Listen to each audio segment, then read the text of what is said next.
Hi guys, welcome to my vlog. For today's video, I'm gonna show you around Davao Crocodile Park and Zoo. So ayan na nga guys, this is our first stop since early kami dumating sa Davao City. Medyo hapon pa yon. So dumiretso na kami dito sa Davao Crocodile Park since along the way din naman siya. So ayan na nga yung entrance. I forgot, check nyo na lang po sa website. Pero may discount naman sila sa mga student at senior citizen. So, ayan na nga guys.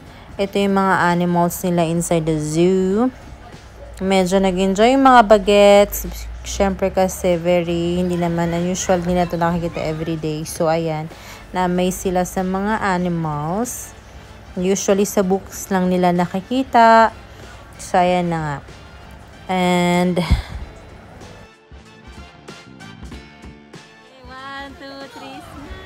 so, ayan na nga guys, after roaming around, meron po silang show. Every hapon po, ayan. Tapos may pakain sila sa crocodiles. At saka, ayan po, may mga ethnic show muna sila saglit. Tapos, may mga presentation ng mga animals. Which is really fun guys. We really enjoyed it. And you guys should visit if you wanna come to Davao. Thank you so much guys for watching.